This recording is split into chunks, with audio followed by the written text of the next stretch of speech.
Entonces, vamos a ver hoy los últimos dos temas.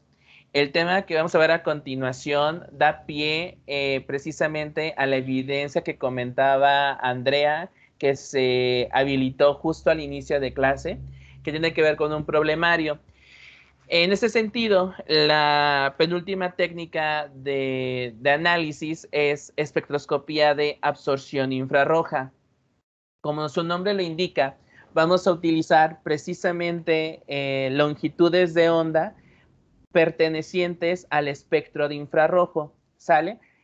Nosotros convivimos diariamente tanto con radiación visible, por supuesto, como con radiación ultravioleta, como con radiación infrarroja, siendo la radiación infrarroja la que tiene mayores longitudes de onda, pero menores valores de energía, ¿sale? Tal cual, la sensación de calor que nosotros experimentamos cuando salimos a la calle y nos cala el sol, por así mencionarlo, pues precisamente es una respuesta hacia la radiación infrarroja que emite el sol, que ha recorrido esa distancia de 150 millones de kilómetros entre el sol y la Tierra, ¿sale? Cuando la radiación llega a nuestra piel, pues dentro de nuestra piel existen algunas células altamente especializadas que detectan precisamente esa radiación. Esa radiación, lo que ocurre en las células y dentro de las células, los átomos, es que esos átomos comienzan a vibrar y precisamente estas células nerviosas lo traducen o lo interpretan como calor, ¿de acuerdo? Entonces, precisamente basándonos en este fenómeno de las vibraciones de los átomos dentro de las moléculas al momento de ser irradiados con energía proveniente del espectro de infrarrojo o de la parte del espectro de infrarrojo, pues podemos identificar sustancias en muestras problema y podemos determinar la rigidez de los enlaces entre ellos, ¿vale?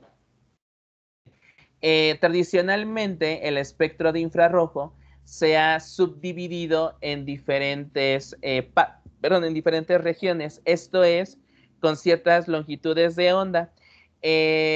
Como yo les mencionaba al principio y antes de vacaciones, dependiendo del espectro, de la parte del espectro de radiación electromagnética, podemos utilizar alguna unidad para referirnos a la longitud de onda a la longitud de onda. Estábamos muy acostumbrados en ultravioleta visible a determinar la longitud de onda en nanómetros. Sin embargo, acá en el infrarrojo utilizamos micrómetros, ¿sale? Como lo ven en pantalla, en la tablita que está en su computadora, ¿sale? Tenemos tres regiones. Tenemos la región del cercano infrarrojo, del medio infrarrojo y del lejano infrarrojo. Esto corresponde a ciertas longitudes de onda. Sin embargo, para el estudio de los espectros de infrarrojo, generalmente nosotros utilizamos el número de onda, que recuerden que es esta letra griega nu, que está testada. Y las unidades del número de onda precisamente son los centímetros a la -1. Otra forma de caracterizar a estas regiones es utilizando la frecuencia, ¿sale? En unidades de Hertz, como lo ven en la cuarta columna de izquierda a derecha de la tabla que tienen en pantalla, ¿sale? Entonces, la región del cercano infrarrojo comprende entre 12.800 y 4.000 centímetros a la -1. La región media va de 4.000 a 200 centímetros a la -1. La región del lejano infrarrojo va de los 200 a los 10 centímetros a la -1, ¿sale? Que son precisamente esas longitudes de onda. Hay una conversión que nos interesa muchísimo, que es la de micrómetros a nanómetros. Un micrómetro son 1000 nanómetros, para que lo tomen en cuenta, ¿de acuerdo? Y a partir de ahí, pues yo puedo calcular frecuencias, como ustedes lo ven en pantalla. ¿Cómo puedo calcular frecuencias a partir de una longitud de onda? Pues simplemente es utilizar la ecuación que ustedes tienen aquí abajo, ¿sale? Sabemos que frecuencia es igual a la constante de la velocidad de la luz sobre la longitud de onda, ¿sale? La constante de la velocidad de la luz, para aquellos que no lo recuerden, es 3 por 10 a la 8 metros sobre segundo. Entonces, a partir de un dato de longitud de onda, yo puedo calcular frecuencia, ¿sale? Con la ecuación que ustedes tienen en pantalla. Ahora, únicamente deben de tener mucho cuidado. ¿Por qué? Porque en este caso, la velocidad de la luz tiene que tener las mismas unidades que la longitud de onda, ¿sale?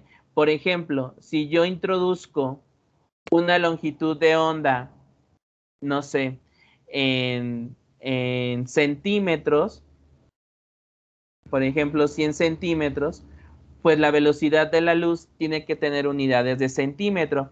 Sabemos que eso es igual a 3 por 10 a la 10 centímetros sobre segundo. Entonces tengan mucho cuidado de que las unidades realmente sean las adecuadas. ¿De acuerdo? Bien, entonces nosotros con esta ecuación, vuelvo a remarcarla, frecuencia es igual a la constante de la velocidad de la luz sobre longitud de onda, puedo calcular frecuencia, ¿vale? Ahora, si no quiero calcular frecuencia, quiero calcular número de onda, podemos utilizar esta otra ecuación. Número de onda es igual al inverso de la longitud de onda o a partir de la frecuencia dividirla entre la constante de la velocidad de la luz. Y de esta forma encontrarían el número de onda. ¿De acuerdo? Y si no quiero caracterizar a la radiación ni con longitud ni con número de onda y prefiero hacerlo con energía, entonces utilizo la ecuación de Planck. ¿Sale? La ecuación de Planck me dice, la energía, perdón, es igual a la constante de Planck, que si no recuerdan, la tienen aquí abajo, 6.6262 por 10 a la menos 34 joules por segundo, y multiplican la frecuencia, ¿sale? Que es un dato que aquí tienen anteriormente. Y van a calcular la energía. Entonces, esas transformaciones de longitud de onda a número de onda, a frecuencia y a energía, lo pueden hacer con las ecuaciones que nosotros ya hemos visto y revisado. ¿De acuerdo? No sé si hasta aquí alguno de ustedes tenga alguna pregunta.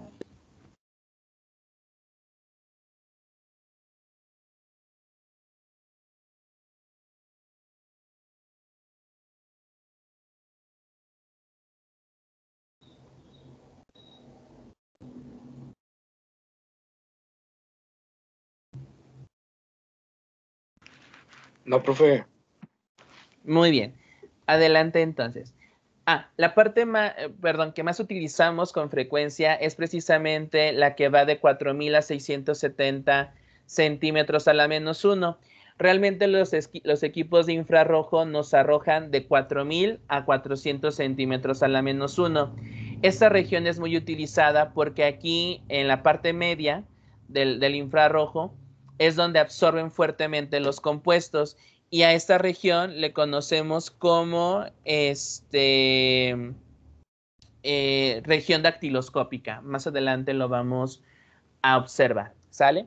Bien, cuando nosotros tenemos absorción de energía por parte de la materia, podemos promover tres fenómenos. Podemos promover un fenómeno conocido como transición rotacional, transiciones vibracionales y transiciones electrónicas. Ahora, ¿cuál es la diferencia entre ellas? Uno es la cantidad de energía que nosotros le estamos haciendo incidir, ¿sale? Recordando que una transición, sea cual sea el nombre, es un cambio en el estado, del estado fundamental al estado excitado, ¿sale? Entonces, todas esas transiciones involucran un cambio en la energía de nuestro compuesto o de nuestro analito.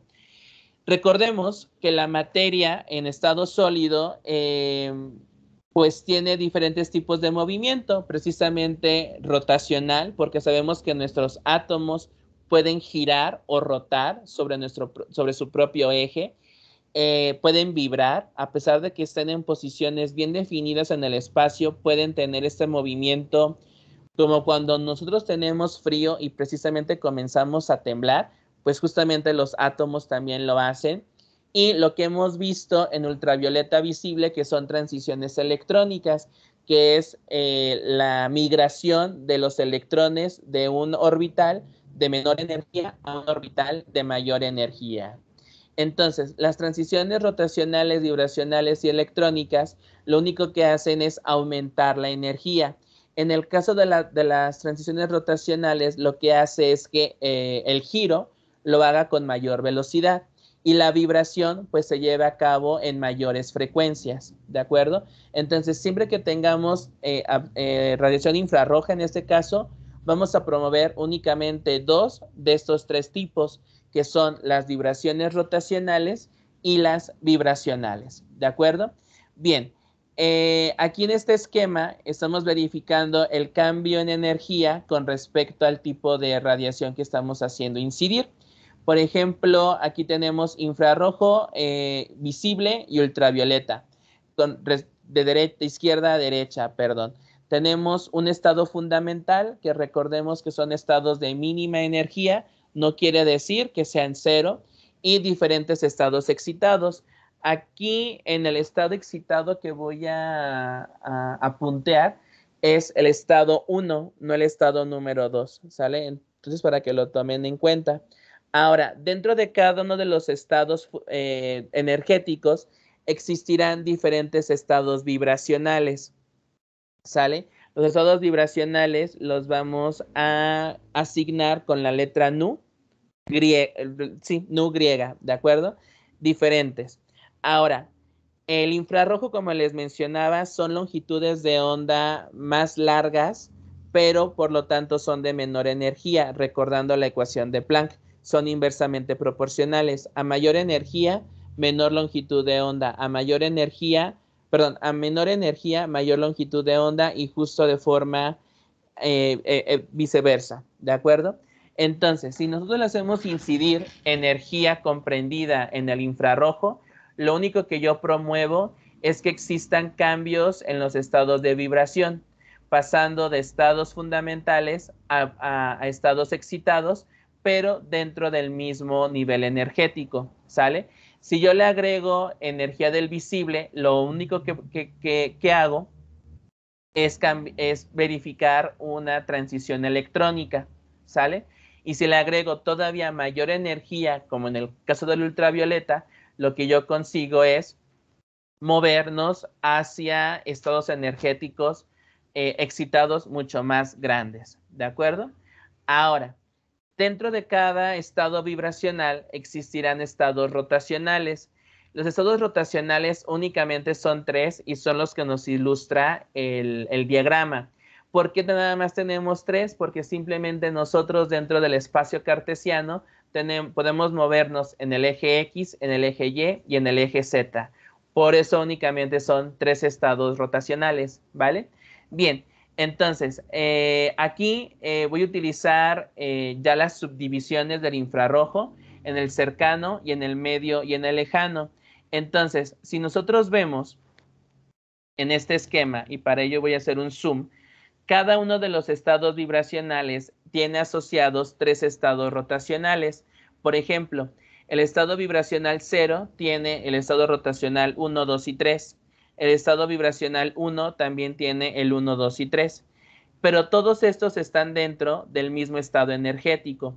Entonces, lo que yo promuevo con la irradiación de radiación infrarroja son cambios en los estados rotacionales. ¿Qué quiere decir? Que para que yo promueva cambios en la rotación, tienen que ser de menor energía, bueno, tengo que adicionarles menor energía que para aquellos vibracionales, ¿de acuerdo? Bien, no sé si hasta aquí alguien tenga alguna pregunta. Yo, profe. Adelante. Los estados vibracionales, perdón, ¿hay límite respecto a cada estado excitado fundamental? ¿A qué se refiere? O sea, por ejemplo, que está lo de B0 y B1 en el estado fundamental. ¿Hay un límite de estados de B0, no? ¿No? No hay un límite. Pueden ser, bueno, nosotros contemplamos hasta 7, pero pueden ser inclusive un poquito más, dependiendo también del número de electrones que tengamos, pero hasta 7 está contemplado. Está bien, gracias. Gracias a usted. Perfecto. Muy buena pregunta. Ya, por ejemplo, si le agregamos ultravioleta visible, energía en forma de radiación ultravioleta visible, lo que promovemos son cambios a estados excitados, pero ya consideraciones electrónicas, ya no ni vibraciones ni rotaciones, ¿sale? Bien, nosotros a través de los espectrofotómetros podemos obtener espectros tal cual de infrarrojo. Podemos verificar las transiciones rotacionales o las vibracionales.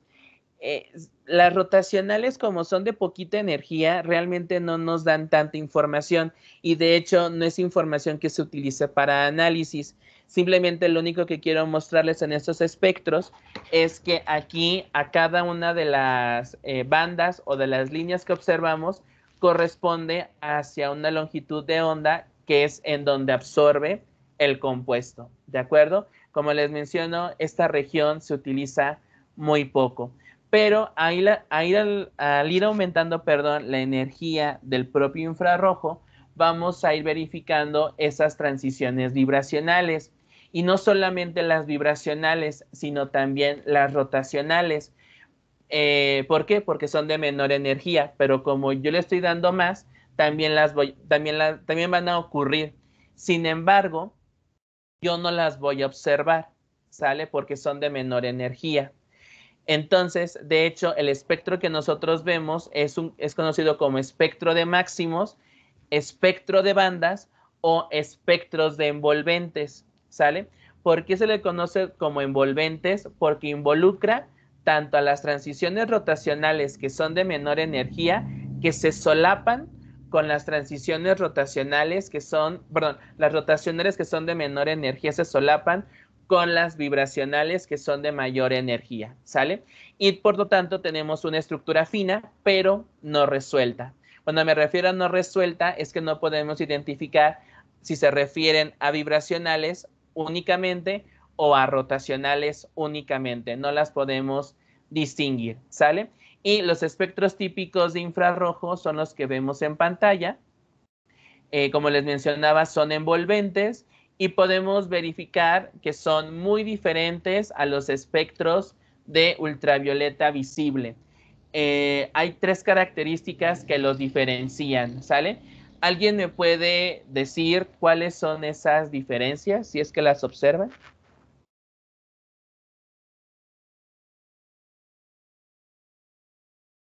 ¿Diferencias entre qué, disculpe? Entre este espectro de infrarrojo y el espectro de ultravioleta. Está al revés, ¿no?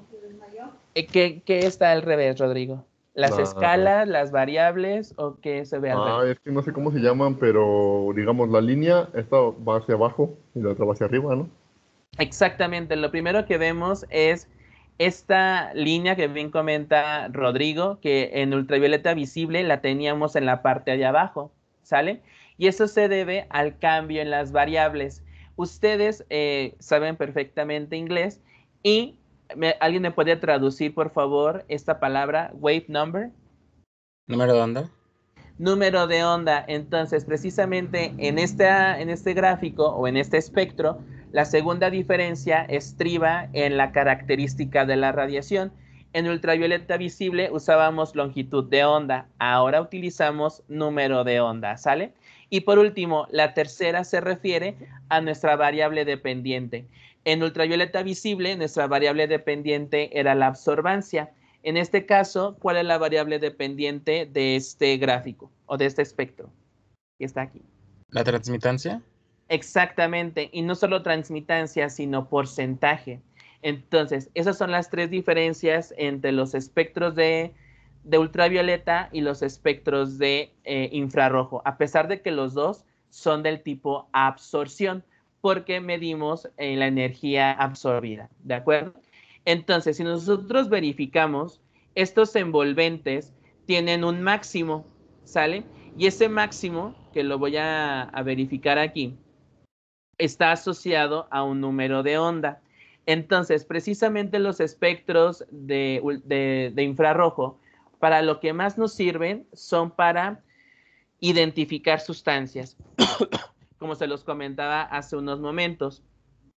En este caso, cada uno de los máximos asociado a un número de onda me dice qué tipo de enlace estoy teniendo en la muestra problema, ¿sale? Por ejemplo, si yo tengo una muestra, no sé, que tiene átomos de carbono, átomos de oxígeno, átomos de hidrógeno, y yo puedo asegurar, perdón, tengo esos átomos, tal cual, ¿vale?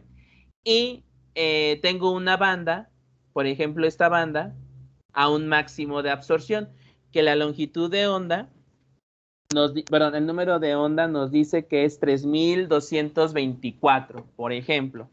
Entonces, comparándolo con tablas, yo puedo asociar que precisamente esta banda se refiere a un enlace carbono-oxígeno, ¿sale? Esta otra banda de acá, yo la puedo asociar a un enlace oxígeno-hidrógeno, ¿de acuerdo? Y seguramente podría ser que estemos hablando de un ácido carboxílico. Bueno, aquí puede ser un doble enlace, mejor dicho, ¿sale? Y puedo decir que es un ácido carboxílico porque si ustedes recuerdan, la estructura de un ácido carboxílico es precisamente esta, ¿de acuerdo? Podemos decir entonces que esta otra banda se asocia a un enlace carbono-oxígeno tal cual. Entonces, lo que yo hago para entender el uso de esos espectros es que yo debo de reconocer o debo de asignar, perdón, cada una de esas bandas a un diferente tipo de enlace, pero siempre tener en cuenta los elementos que conforman a la muestra y verificar los diferentes tipos de enlace, ¿de acuerdo? No sé si hasta aquí alguien tenga algún comentario. Profe, por ejemplo, Adelante. entonces, hay que verificar antes de hacer una espectrofotometría, qué compuestos tenemos y luego a partir de eso saber, o sea, saber también qué tipo de enlace tiene la molécula, saber la longitud de onda en la que podría oscilar y ya, entonces ahora sí darle como, pues sí, interpretación, ¿no? Porque tengo entendido que, por ejemplo, siempre, o sea, por ejemplo, un doble enlace como aquí se ve como la pancita, la primera curvita, siempre como que siempre salen así, ¿no? O sea, no es como que si tienes un doble enlace va a salir eso. Si tienes un enlace de carbono-oxígeno va a salir un pico un poquito más, pero también oscilando entre estas longitudes de onda, ¿no? Claro, sí, de hecho, como bien lo comentas, cada una de las bandas hay que asignarla. ¿Cómo las podemos asignar? Por medio de tablas. Voy a adelantarme un poquito a esta tabla, ¿sale? Si nosotros vemos una banda, por ejemplo, a, no sé, vamos a ver, a 750 centímetros a la -1, yo puedo asignarla al enlace nitrógeno-hidrógeno o al enlace carbono-hidrógeno. Entonces, siempre hay que verificar qué tipo de átomos tengo. Porque, por ejemplo, yo les mencionaba en el ejercicio que tenía carbono, hidrógeno y oxígeno. Yo no tengo nitrógeno. Entonces, si yo veo una banda a 750, yo la puedo asignar al enlace carbono e hidrógeno y diferenciarla de la de nitrógeno e hidrógeno, simplemente porque mi muestra no contiene nitrógeno, ¿sale? Entonces, sí, lo primero que debemos de reconocer, cuando hacemos este tipo de análisis, a veces, bueno, no nos dicen qué muestra es, porque el chiste es que nosotros podamos identificarla, pero sí nos pueden decir los elementos que la contienen, ¿sale? Por ejemplo, te pueden decir, este espectro de acá, como lo veíamos en el ejemplo, carbono, hidrógeno y oxígeno, ¿de acuerdo? Entonces, si tú asignas las bandas, por ejemplo, mencionábamos que esta es un ejemplo, no quiere decir que sea lo correcto. Esta banda es carbono-oxígeno, ¿sale? Esta otra banda, creo que habíamos dicho que era carbono-hidrógeno, ¿sale? Perdón, carbono-oxígeno. Perdón, enlace sencillo. Voy. Carbono-oxígeno. Y habíamos dicho que esta era oxígeno-hidrógeno, ¿sale? Puede que esta otra banda sea carbono-carbono sencillo.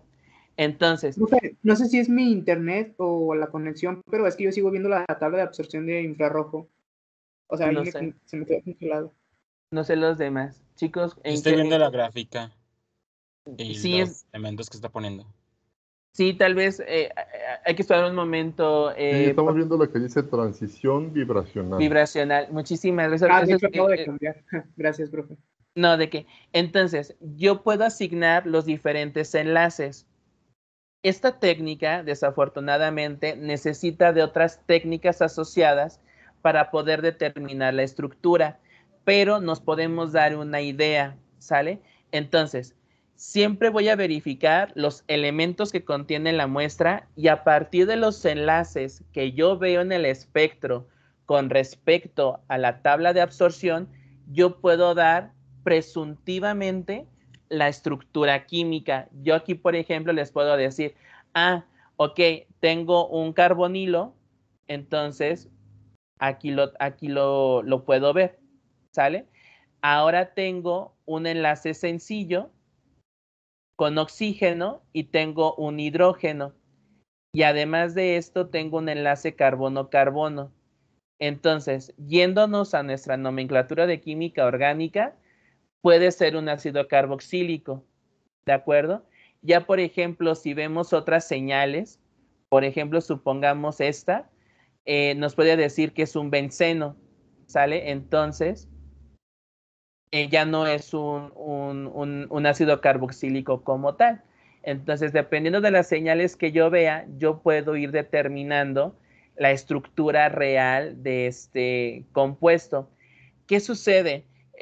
Algunos espectros de infrarrojo, bueno, espectrofotómetros de infrarrojo, en la actualidad lo que tienen es un gran catálogo de espectros, ¿sale? Alguien se tomó la molestia de decir, pues yo aquí tengo, no sé, urea, y le hago el infrarrojo. Entonces se mete a la base de datos del espectrofotómetro, y si nuestra muestra tiene el espectro similar a urea, entonces el equipo nos dice, hay tanta compatibilidad de que tu muestra contenga urea, ¿sale? Y así se fueron haciendo otros espectros, ¿no? Por ejemplo, la de todos los aminoácidos, se les hizo su espectro de infrarrojo. De la mayoría de las proteínas también ya se tiene su espectro de infrarrojo. Y dentro del equipo existe un catálogo virtual, por supuesto, en base de datos, y nos refleja los diferentes espectros. Cuando nosotros hacemos ciencia básica, la ciencia básica se refiere a la ciencia experimental, realmente la prueba de infrarrojo es como ir a ciegas, porque no sabemos qué podemos tener o qué no podemos tener. Y por eso utilizamos otras técnicas que no vemos nosotros aquí en química analítica, como resonancia magnética nuclear. Cuando nosotros vemos resonancia magnética nuclear de carbono, de hidrógeno o para algún otro elemento, podemos verificar ahora sí los enlaces entre ellos y los podemos asignar. Otra técnica puede ser, no sé, microscopía electrónica de barrido o absorción atómica, y de ahí podemos determinar cómo se enlazan todos los átomos. De hecho, todas las técnicas de análisis instrumental, todas se tienen que llevar a cabo, o la mayoría de ellas, para elucidar una estructura química. ¿De acuerdo? Tal vez no respondí tu pregunta, no sé.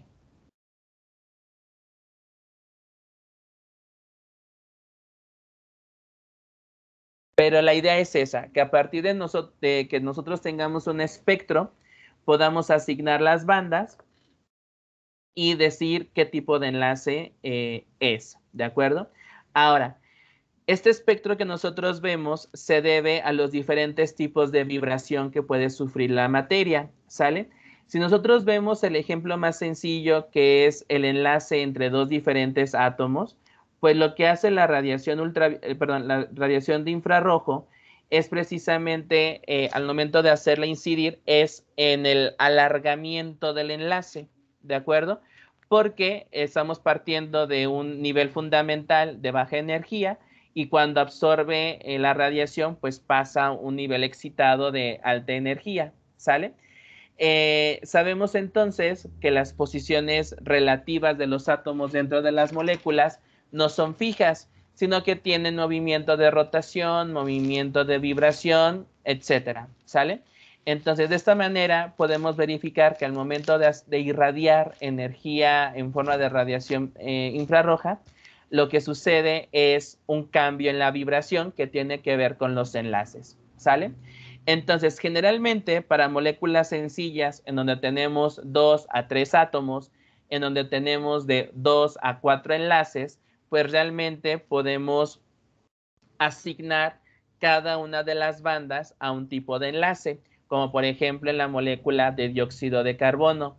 Pero cuando las moléculas comienzan a ser más masivas, y me refiero tanto al número de átomos como al número de enlaces, por ejemplo, en el caso de la glucosa, en donde tenemos enlaces carbono-carbono, carbono-hidrógeno, hidrógeno-oxígeno, etc., etc., y no solamente son enlaces sencillos, sino enlaces dobles, pues la elucidación de la estructura se comienza a complicar y tiende a ser difícil o casi imposible un tipo de análisis semejante, ¿de acuerdo? Bien, también podemos clasificar a los tipos de vibración en dos, en las de estiramiento, que simplemente indica un cambio, en la longitud del enlace o en la distancia interatómica a lo largo del mismo eje que comunica a los dos átomos, y las vibraciones de deflexión. Las vibraciones de deflexión se refiere a un cambio en el ángulo. Si ustedes recuerdan su materia de química inorgánica, la teoría de repulsión de los pares electrónicos en la capa de valencia me indica el tipo de ángulo y el tipo de geometría molecular que va a tener mi compuesto, ¿de acuerdo? Entonces, vamos a hacer el caso del agua. En el caso del agua, nosotros sabemos que es una molécula plana, porque, porque los átomos de hidrógeno están en el mismo plano que el oxígeno. Aquí tenemos dos pares electrónicos libres y precisamente se forma este ángulo de enlace, ¿de acuerdo? Y también se tiene ya descrito la longitud del enlace, ¿de acuerdo? Bien, entonces, las vibraciones de estiramiento puedo tener de dos tipos, las simétricas y las asimétricas. Vamos a hacer de cuenta que este es el oxígeno y estos son nuestros hidrógenos. Entonces, en el caso de las vibraciones simétricas o de estiramiento simétrico, tiene que ver con que la longitud del enlace entre oxígeno e hidrógeno para ambos casos, pues es de la misma magnitud, ¿de acuerdo? En el caso de que sea asimétrica, uno de los enlaces se alarga mientras que el otro se acorta, pero esto es al mismo tiempo, ¿de acuerdo? Bien, ¿preguntas acerca de las vibraciones de estiramiento, muchachos?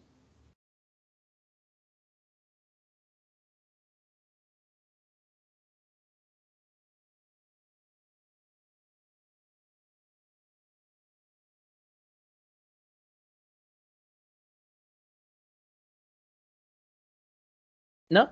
Bien, las otras vibraciones son las de flexión o las de deflexión, que tienen que ver con ese cambio en el ángulo. Las más sencillas de verificar son las de tijereteo. ¿Por qué? Porque en las de tijereteo vamos a pensar que aquí es el oxígeno y aquí nuestros hidrógenos, ¿sale? Este es el enlace que se forma entre los diferentes átomos. Y en el tijereteo lo que sucede es que los átomos terminales se junten hacia el centro, por así mencionarlo, haciendo entonces que el ángulo de enlace se acorte, ¿sale? Muy diferente a las de balanceo. ¿Por qué? Porque en las de balanceo lo que ocurre es la apertura del enlace, ¿de acuerdo? Siguiendo, como menciona el gráfico, que continúen en el plano, ¿sale? No hay una distorsión. Ahora, las más difíciles de ver son aquellas que suceden fuera del plano. Vamos a hacer de cuenta que queremos cerrar nuestra computadora. Para cerrar nuestra computadora lo que hacemos precisamente es bajar el monitor o bajar la pantalla, de tal suerte que para eso tenemos nuestras bisagras en la parte de abajo, ¿sale? Entonces, si nuestro oxígeno está justamente en medio de las bisagras y los átomos de hidrógeno en las esquinas superiores de la pantalla, lo que sucede en el aleteo es que los hidrógenos cambien de plano, ¿sale? Como que salen del plano como tal, mientras que el oxígeno permanece fijo.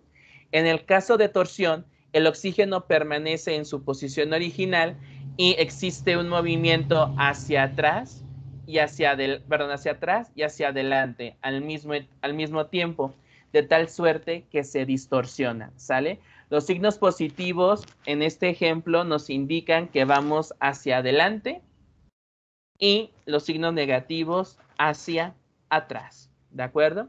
Bien, entonces, hasta este momento nosotros hemos aprendido que al momento de irradiar radiación infrarroja, tenemos cambios en los estados de vibración.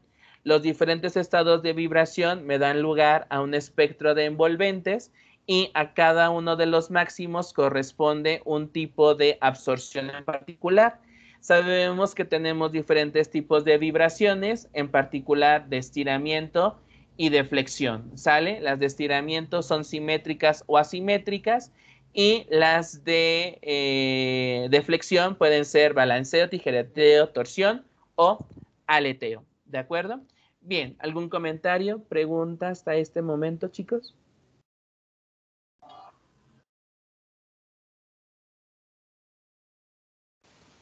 No, profe. ¿No? Muy bien, sale y vale. Bien, entonces lo que hace esta técnica, como les mencionaba, es la elucidación de estructuras químicas. Cuando me refiero a elucidar, me refiero a determinar con precisión y exactitud la estructura química. Otra ventaja de esta técnica es que puede ser, al igual que las demás de análisis instrumental, pueden ser compuestos orgánicos o inorgánicos, pueden ser cualquiera de los dos.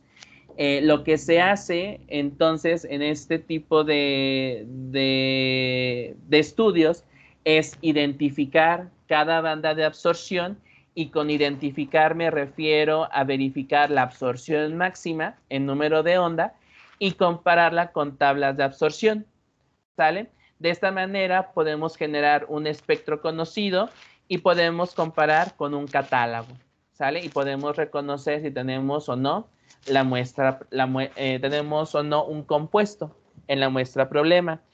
El espectro que vamos a utilizar va en la región dactiloscópica, como se los mencionaba, de 6 a 15 micrómetros o de 4000 a 400 centímetros a la -1. A esta región la conocemos como dactiloscópica porque tal cual como nuestras huellas dactilares son diferentes entre nosotros, también entre los compuestos, los espectros de infrarrojo que obtenemos en esta región son únicos para cada uno, ¿de acuerdo? Bien, entonces, ¿cómo utilizo el espectro de infrarrojo? Bueno, yo al equipo introduzco la muestra, que en este caso la muestra tiene que estar en estado sólido. Es la única desventaja, que infrarrojo únicamente se pueden cuantificar muestras en estado sólido y obtenemos el espectro de envolventes como lo vemos nosotros, ¿sale? Y vamos verificando o contrarrestando con esta tabla que vemos acá los diferentes tipos de enlace, ¿sale? Aquí nos comenta que es un aminoácido, ¿sale? Entonces, en este caso sabemos que un aminoácido, pues por supuesto, va a tener átomos de carbono, átomos de hidrógeno, va a tener átomos de nitrógeno, porque es un aminoácido, y posiblemente pueda tener átomos de oxígeno y átomos de azufre, en el caso de la cisteína, ¿sale? Ya todo, además de la cisteína, ningún otro aminoácido contiene azufre, entonces pues se vuelve como más sencillo, ¿sale? Entonces, comparando cada una de las bandas en donde aparecen y las asignamos con esta tablita, podemos identificar que tenemos enlace nitrógeno-hidrógeno al grupo amino, a este otro grupo amino, a este otro grupo funcional y a este enlace carbono-hidrógeno. Y por medio de todas esas bandas, yo pude concluir que nuestra muestra era este aminoácido en particular. ¿De acuerdo? Entonces, ¿qué hacemos? Verificamos nuestro espectro, asociamos a los máximos en número de onda, comparamos con esta tablita, asignamos los enlaces y por último damos la posible estructura. ¿De acuerdo? Entonces, ¿se trata de una técnica bastante meticulosa? Sí. ¿Tardada? Sí. Pero realmente es muy eficiente. ¿De acuerdo? Entonces, ese es el uso de los espectros de absorción. Ahora, esta tabla que ustedes ven en pantalla, pues realmente es muy sencilla y únicamente contiene a compuestos orgánicos. Si quisiéramos irnos a compuestos inorgánicos, debemos de consultar alguna otra tabla, ¿de acuerdo? En este sentido, únicamente esta les muestra compuestos orgánicos. Y como yo les mencionaba, por ejemplo, si tenemos esta banda de aquí, y no sé, está a 400 centímetros a la menos 1, bueno, no, vamos a verla a 750. Si tuviera 750, 750 centímetros a la menos 1, entonces yo me iría a esa tablita, aquí son 750, y bueno, aquí yo la puedo asociar a dos formas. La puedo asociar a los enlaces nitrógeno-hidrógeno, que sí sé que existen, porque mi muestra dice que contiene hidrógeno y nitrógeno, y también a los enlaces carbono e hidrógeno, que también los puede tener, porque sabemos que nuestra muestra contiene esos átomos. Ahora, aquí el espectro me dice que esa banda se debe a carbono e hidrógeno, ¿sale? No a esta de acá. No se debe a esta, ¿de acuerdo? Entonces, en este caso debemos de tener mucho cuidado de saber a qué banda se refiere a qué tipo de enlace. Ahora, esta tablita es muy general, pero cuando veamos la evidencia, hay tablas que son mucho más extensas, hay tablas mucho más específicas. Entonces, debemos de consultar aquella tabla que nos ofrezca mayor información, ¿de acuerdo? Y poder descartar entre diferentes tipos de enlace, ¿sale? Por ejemplo, aquí si tenemos una banda, por ejemplo, a 1100, podemos tener tanto enlaces carbono-oxígeno, carbono-nitrógeno o carbono-carbono. Entonces debemos de ser muy meticulosos de determinar si esa banda a qué tipo de enlace se refiere. Y todo eso lo podemos ver tanto con esta tablita o con tablas más específicas y también con la forma que tiene la banda, ¿sale? Por ejemplo, hay bandas que son muy intensas y con eso me refiero al porcentaje de transmitancia. Por ejemplo, voy a señalar esta banda es la más intensa, ¿sale? Comparando con esta, que esta banda tiende a ser un poquito más tenue, ¿sale? Existen bandas que son muy angostas o muy finas, como por ejemplo esta misma de aquí, a diferencia de esta otra banda, que esta banda está un poquito más ancha. Entonces, también la forma que adoptan las bandas me puede ayudar a identificar si tengo o no un determinado tipo de enlace, ¿de acuerdo? Entonces, no simplemente es verificar esta tabla, sino también la forma que adoptan las mismas bandas, ¿de acuerdo? ¿Preguntas hasta este momento? Y por ejemplo, ¿cómo sabe que hay un benceno ahí? Porque asimismo, en algunas tablas, por ejemplo, déjame irme hacia un archivo que también ya tienen disponible. Nada más permíteme. Por ejemplo, en este archivo que tienen, viene por grupos funcionales. Por ejemplo, aquí viene hidrocarburos, y viene alcanos, alquenos y alquinos, ¿sale? Y después vienen grupos aromáticos. Entonces, por ejemplo, aquí nos dice que podemos tener una flexión, perdón, una absorción por estiramiento a la izquierda de 3000 centímetros a la -1 y nos indica precisamente un grupo aromático de carbono doble enlace hidrógeno, ¿sale? O, por ejemplo, enlace carbono doble entre 1600 y 1450. Entonces, de esta manera, si nosotros regresamos, y creo que me conviene mejor verlo como pantalla, por ejemplo, por ejemplo, aquí nos dice que a la izquierda de 3000 yo puedo tener un grupo aromático, ¿sale? Entonces, si me regreso a mi... Bueno, aquí no viene la gráfica, la escala, pero sé que aquí estamos en 4000, porque siempre la parte dactiloscópica. Entonces, seguramente aquí en 3000, aquí puede ser 3000, ¿sale? Suponiendo una escala.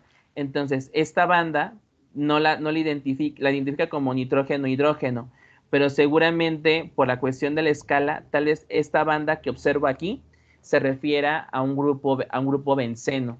Entonces, es por esa cuestión. Ahora, no solamente, bueno, tenemos, por ejemplo, no sé, las de 900 a 690, que aquí más o menos se observa, aquí sí se observa mucho mejor. Por ejemplo, en este espectro, que precisamente es el tolueno, a la derecha, a la izquierda de 3000, vemos el estiramiento de carbono e hidrógeno aromático, ¿sale? Después vemos una región de armónicos. Esa región de armónicos se refiere a la parte de las sustituciones que tiene el grupo aromático, monosustitución, trisustitución, diferente. Entonces, este archivo de hecho es mucho mejor que la tablita que estamos viendo y además les da información acerca del tipo de vibración. Por ejemplo, aquí les dice que es de estiramiento. Aquí les dice que es de estiramiento. Por acá nos menciona que es flexión en el plano y flexión fuera del plano, ¿sale? Entonces, por ahí vamos acotando la idea. Entonces, lo ideal es que nosotros asociemos cada banda a un número de onda, contrarrestemos o con la tabla o con el archivo que acabamos de ver y de esa manera podemos identificar precisamente el tipo de o la presencia de grupos funcionales o de tipos de enlace, ¿vale?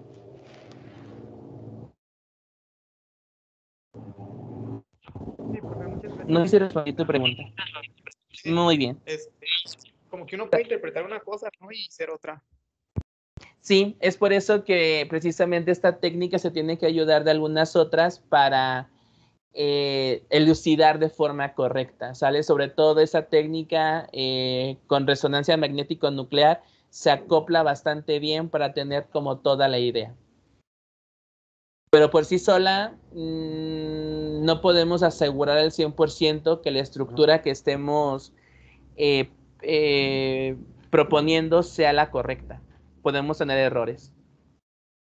Profe, y por ejemplo, eso va a venir en el examen, pero por así decirlo, pues si uno todavía no le agarra así como bien la onda, y se equivoca de decir, no sé, a lo mejor era carbono hidrógeno o carbono oxígeno y uno se le va pues la onda, ¿sí lo va a considerar o si va a ser como de que no está todo mal? No se preocupe, para eso la evidencia lo va a preparar. Ah, muy bien, profe. ¿Van a ser casi igual como la evidencia los que va a venir en el examen? Sí, claro. Sí, de eso se trata. De hecho, antes de irme a esa parte de acá, bueno, no, primero tengo que ver esto.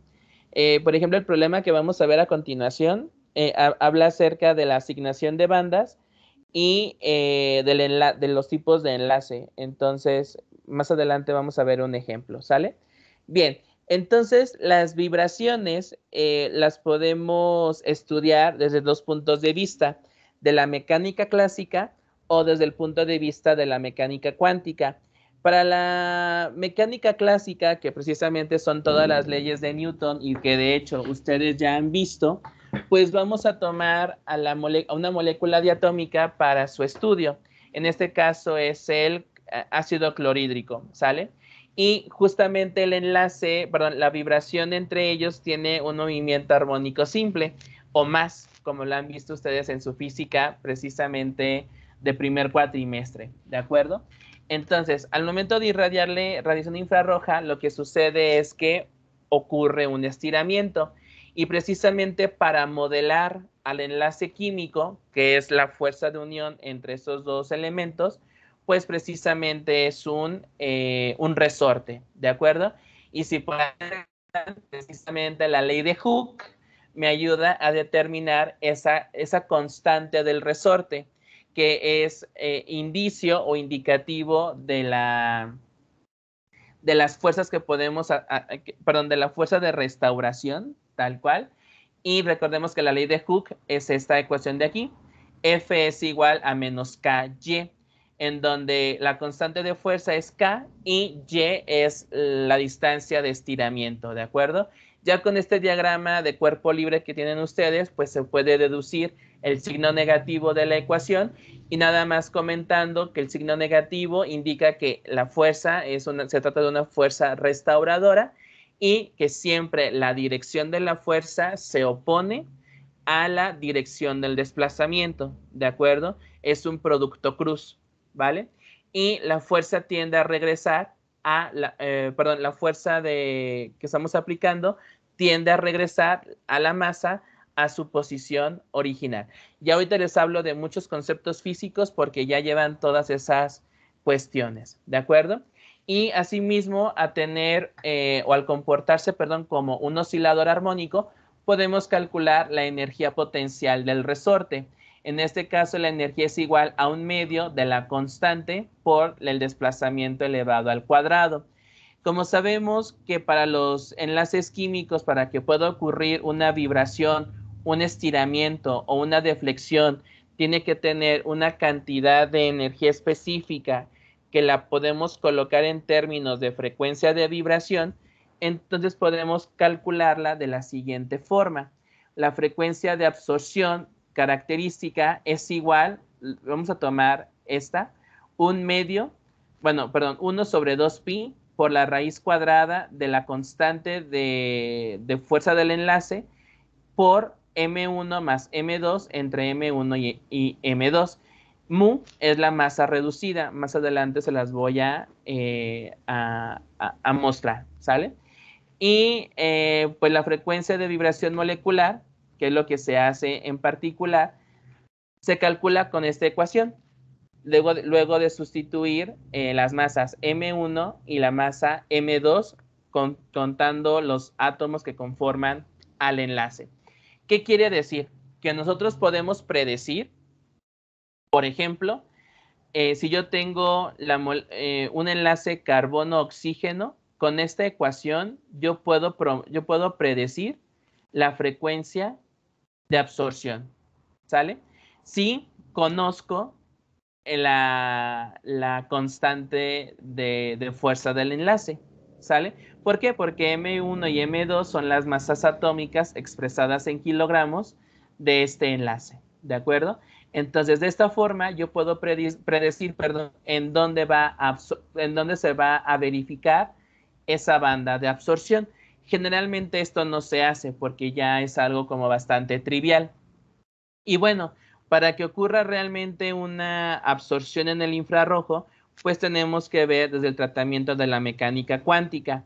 En este caso, la mecánica cuántica me ofrece que cada uno de los niveles vibracionales tiene una energía potencial diferente.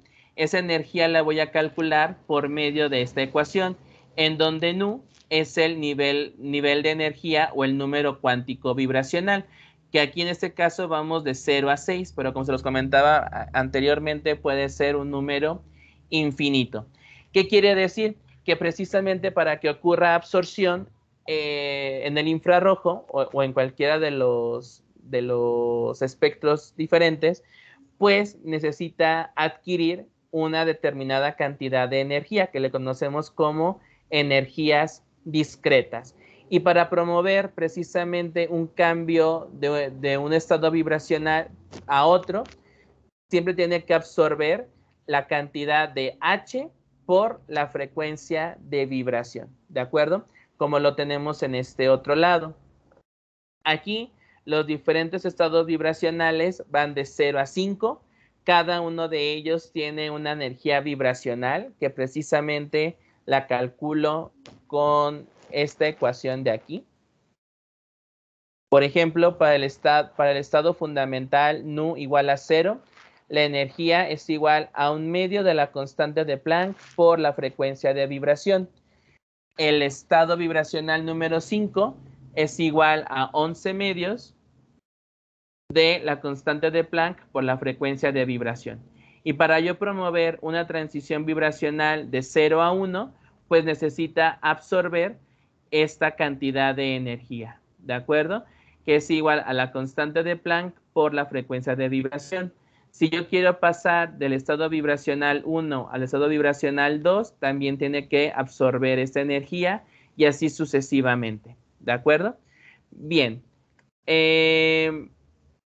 A partir precisamente de la mecánica cuántica, yo puedo determinar la constante de fuerza del enlace, justamente con esta ecuación, ¿sale? Número de onda es igual a 5.3 por 10 a la menos 12 raíz cuadrada de la constante de fuerza del enlace entre la masa reducida, ¿sale? La masa reducida tiene que estar en unidades de kilogramos. La constante va a estar en unidades de newton sobre metro y la frecuencia de vibración está en centímetros, el número de onda, está en unidades de centímetros a la menos 1, ¿de acuerdo? De hecho, es algo que ustedes van a calcular. Van a calcular a partir de un número de onda el valor de la constante de fuerza del enlace, ¿vale? Bien. Vámonos al ejemplo, a menos que exista alguna otra pregunta.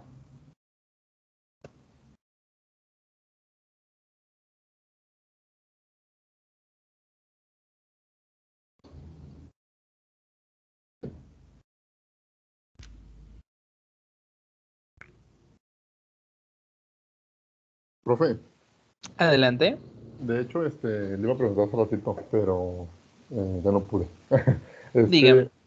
Hace rato comentó que esta técnica nos ayuda a identificar, pues prácticamente, o a saber deducir la estructura que estamos manejando del elemento o del material o del reactivo, ¿no? Por así decirlo. Pero, por ejemplo, no nos ayuda o no se puede identificar si tiene o si existe una estructura que tenga isómeros, enantiómeros o cosas así. No, realmente ya cuando tenemos mezclas racémicas, no podremos verificar cuál enantiómero es. No podemos diferenciarlos. Ok. Entonces, por ejemplo, bueno, estaba viendo lo de la tarea y dice que nada más viene una estructura. Entonces, tenemos que encontrar esa estructura nada más, ¿verdad? Sí, y de hecho en los espectros que ustedes tienen realmente no hay enantiómeros, son compuestos o isómeros. Tal vez no tengan ni siquiera isómeros estructurales, no creo. Ok, gracias. No, ¿de qué? Con muchísimo gusto. Bien, entonces en el siguiente ejemplo, lo que vamos a hacer es obtener una tablita conocida como tabla de caracterización o tablita de elucidación. Vamos a asignar todas las bandas del espectro que nos ofrecen a los diferentes tipos de enlace, ¿de acuerdo? Entonces, el ejemplo que vamos a verificar es el poliestireno. El poliestireno, como bien saben, es un polímero muy utilizado en nuestros días y está basado en una estructura, en un monómero, perdón. El monómero precisamente es el estireno. El estireno está conformado por una cadena lineal hidrocarbonada y se sustituye a lo largo de la cadena con bencenos, ¿de acuerdo? Entonces, yo a partir de aquí ya es como pura deducción, ¿sale? En este caso, yo voy a tener diferentes tipos de enlace, ¿sale? Aquí nos están dando por sentado el tipo de compuesto. Y a partir de ahí obtuvimos la fórmula estructural. Y de ahí los diferentes tipos de enlace que pueden existir, ¿no? Pues, entonces, en este caso vimos enlaces carbono-carbono por la cadena hidrocarbonada. Podemos ver enlaces hidrógeno-carbono porque la cadena es saturada, perdón. Y van a decir, profe, ¿de dónde provienen los enlaces carbono-carbono doble? ¿De dónde creen que provengan, chicos, los enlaces carbono-carbono doble? Los enlaces dobles carbono-carbono. Perdón. ¿De dónde provienen? Uh-huh. Pues son En esa alquenos, estructura. ¿no? ¿Perdón? No, bueno, no entiendo su pregunta. ¿Serían alquenos o cómo? Pues Sí. ese es el benceno, ¿no? Como tal. Tiene Exacto. enlaces carbono-carbono de doble. Sí, como ustedes mencionan, la pregunta es, yo sé que nuestro benceno puede tener enlaces dobles carbono-carbono y es por eso que yo los estoy como, los estoy verificando. Entonces, a partir de una estructura, yo identifico los diferentes tipos de enlace que pueden existir. Ahora, seguramente alguien va a decir, profe, pero el benceno no es un alqueno. Pues sí, la verdad es que no es un alqueno. Sin embargo, en el caso de la radiación infrarroja, como es tan específica, sí podemos determinar en qué momentos el benceno va a tener enlaces dobles y sencillos. Recordemos que por la deslocalización electrónica y por efectos de resonancia, pues realmente no son enlaces dobles, simples y sencillos alternados, sino que siempre están deslocalizados los electrones alrededor de la nube pi. Entonces, en esta técnica es tan sensible y tan rápida que podemos determinar en qué momento sí existe un doble enlace, ¿de acuerdo? Bien, entonces, lo primero que hago es verificar la estructura o la fórmula estructural, que es esta. Y a partir de ahí, yo identifico los diferentes tipos de enlace, ¿sale? Bien, hasta aquí, ¿alguna pregunta? Porque es lo que van a hacer en su evidencia.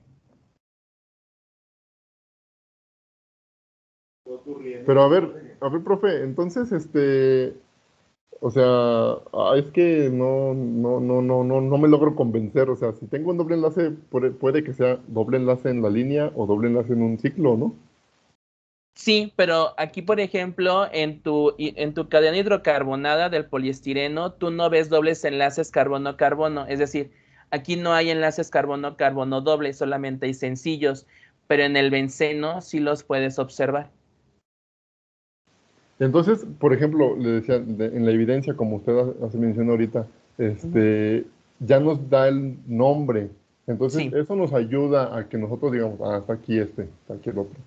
Sí, digamos que ustedes están verificando o van a verificar todas las bandas. ¿Para qué? Para que primero ustedes vean cómo identificarlas, ¿sale? Por ejemplo, si nosotros tenemos esta banda de aquí, que está señalada, y está a 2800 centímetros a la -1, y sabemos que es el poliestireno, entonces ya sabemos que esa banda se asocia a un enlace carbono-carbono, ¿sale? Entonces lo primero bueno, la evidencia con lo que quiero que lo que aprendan es a saber asignar bandas, ¿sale?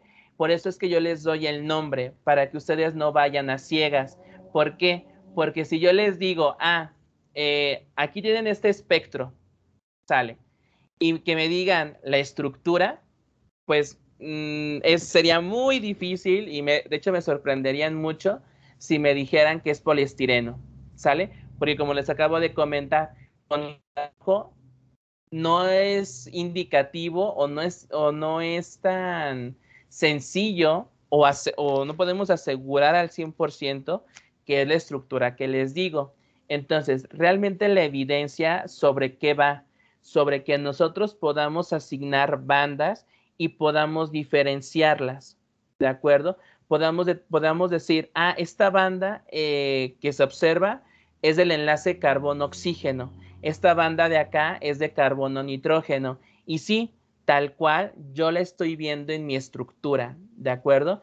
Ya, por ejemplo, cuando vayan a la industria, cuando vayan a la investigación, etcétera, ya ustedes podrán hacer caracterizaciones de sus compuestos y ustedes predecir la estructura, ¿de acuerdo? Entonces, realmente esta evidencia es un poquito más como de enseñarles a usar las tablas, a cómo se usan, perdón, para qué me sirven y cómo determinar la estructura, ¿vale?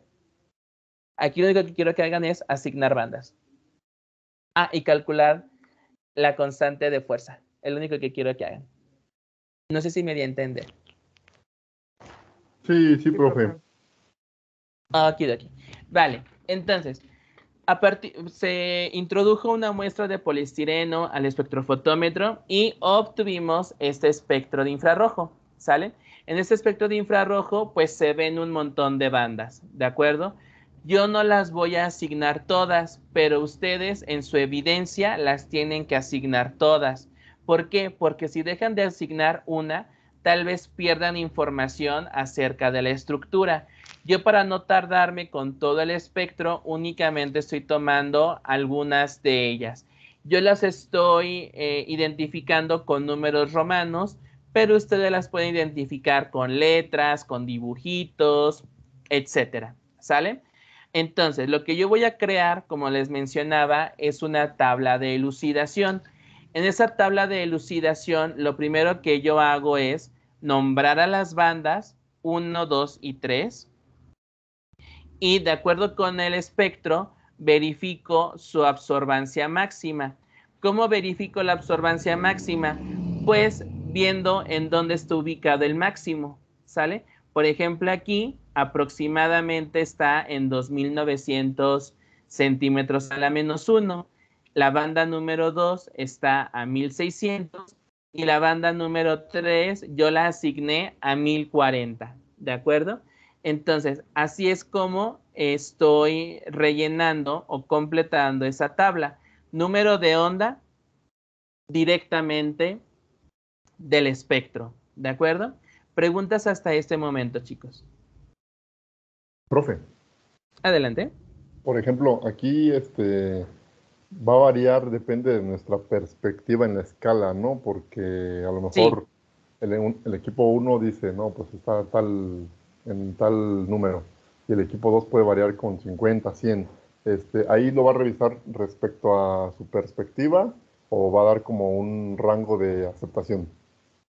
De hecho, déjame mostrarte la evidencia. Por ejemplo, les pide que verifiquen el archivo auxiliar número 2.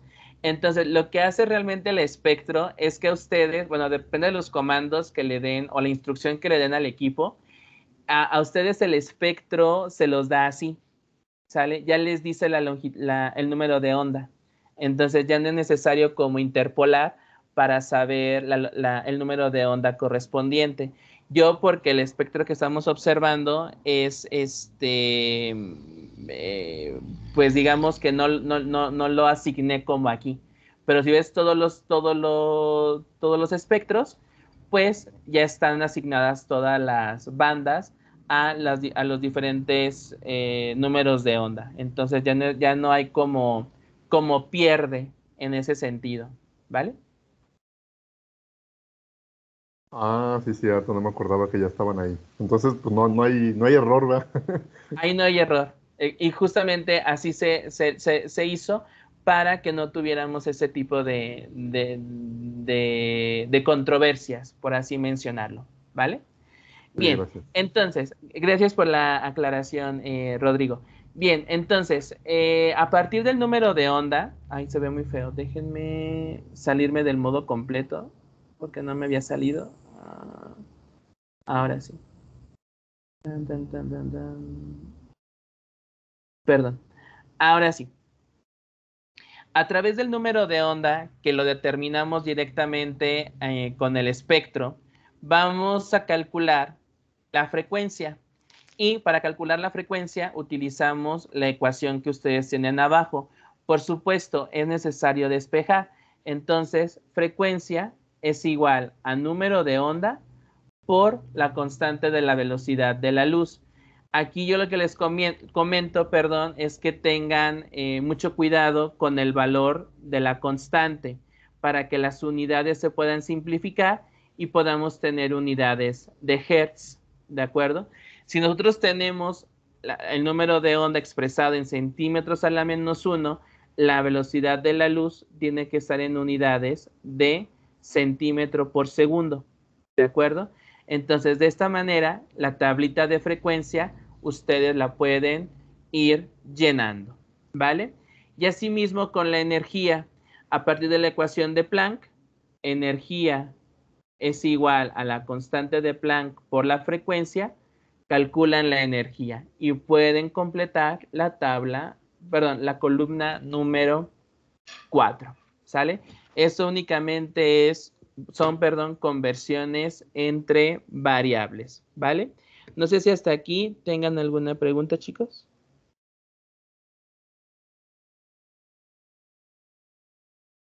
No, profe, gracias. ¿No? Perfecto, muy bien. Ahora lo que vamos a hacer es asignar esa banda a un tipo de enlace, ¿sale? Entonces yo les comento que puedo tener enlaces carbono-carbono sencillo, carbono-carbono doble y carbono e hidrógeno. Entonces me voy a ir con la primera banda. La primera banda está en 2850. Entonces, esa banda a 2850, voy a utilizar primero esta tablita. Entonces, 2850 prácticamente es aquí, ¿sale?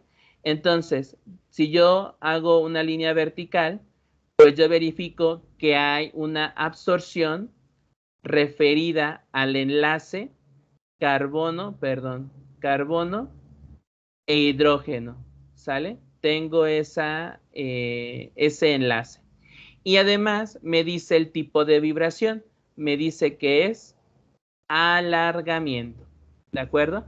Entonces, esa banda a 2850 se refiere al enlace carbono-hidrógeno, ¿de acuerdo? Bien, ahora, si nosotros observamos, y justo con lo que comentaba, hay una banda a la izquierda de 3000. Esa no la voy a asignar, pero únicamente para que lo tengan en conciencia. Las bandas a 3000, a la izquierda de 3000, perdón, se refieren a grupos aromáticos. Entonces, sabemos que tenemos un aromático, sí, tenemos a este benceno, ¿de acuerdo? Entonces, el espectro nos va dando mucha información estructural, ¿vale? Ahora, me voy a ir con la banda número 2. La banda número 2 me dice que ocurre a 1600 centímetros a la menos 1. Entonces, me voy a mi tablita y voy a ver en dónde está 1600, ¿sale? 1600 está aproximadamente aquí.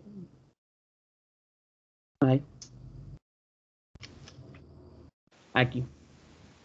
Bueno, aquí más o menos.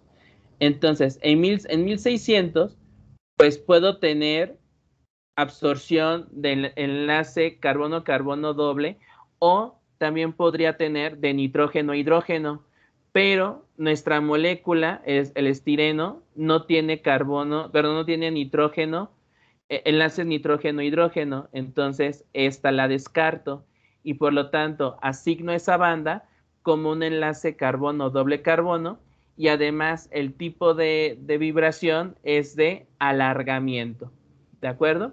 Bien, no sé si hasta aquí tengamos alguna pregunta. Aquí lo único que ocurrió es que este debe ir acá y este debe ir acá. Las imágenes son al revés, ¿sale? Preguntas hasta este momento. Profe, entonces, si como ya tenemos la estructura de la molécula, y podemos elegir en este caso como aquí que era nitrógeno, hidrógeno y doble enlace carbono, Pues obviamente va a ser con respecto a nuestra molécula y de ahí elegimos, ¿verdad? Sí, podemos descartar la absorción con respecto a los átomos que tenemos en nuestra fórmula, por así mencionarlo. Si hubiera tenido, por ejemplo, nitrógeno, entonces tal vez tendríamos que decidir ahí cuál de las dos bandas es a la que se refiere, utilizando algún otro tipo de tabla, como las del archivo que les mencioné hace ratito. ¿Vale?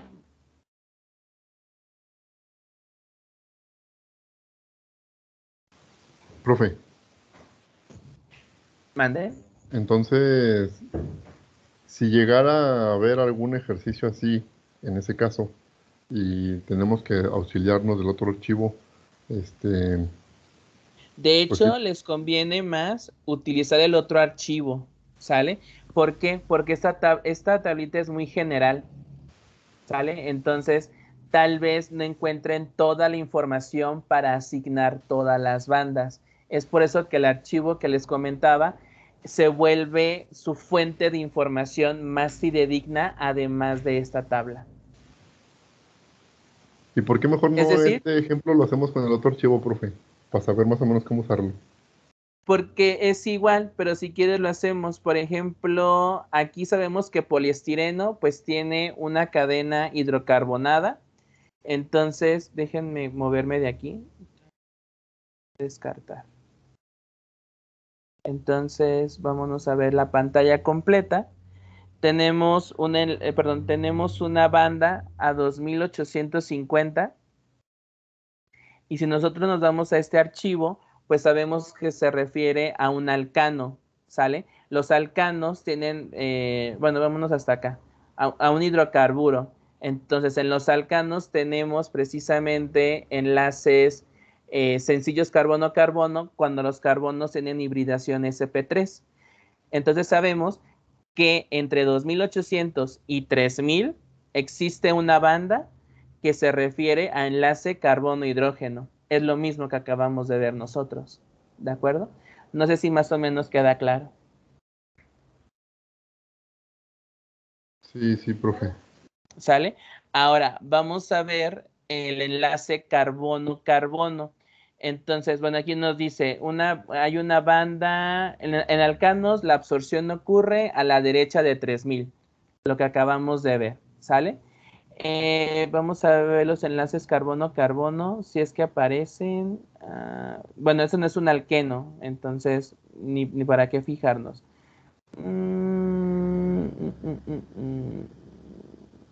Ay, ¿por qué no hay enlaces carbono-carbono? Es lo que les digo, o sea, todos los archivos se ayudan entre ellos, entonces no solamente van a utilizar tienen que utilizar la tabla. Por ejemplo, aquí no nos menciona nada de carbono-carbono, entonces es por eso que mejor nosotros utilizamos esta tablita de acá, que sí nos dice el enlace carbono-carbono, que es justamente el que está aquí. Bueno, enlace doble carbono-carbono de acá, ¿sale? Entonces, les puede ayudar bastante el uso de ambas tablas. Yo lo primero que les recomendaría es que utilizaran esta y ya, para ser un poquito más específicos, ahora sí nos fuéramos a esta. Por ejemplo, ¿cómo pueden determinar qué tipo de compuesto es? Por ejemplo, el espectro número 5 es un alqueno. Entonces yo me voy a la parte de alquenos, ¿sale? Aquí en alquenos me dice, puedes tener enlaces carbono-hidrógeno con vibraciones de estiramiento entre 3000 y 3300. Y la verdad es que sí. O sea, aquí vemos que esta banda de 3015 es una banda de estiramiento debido a este enlace, ¿sale?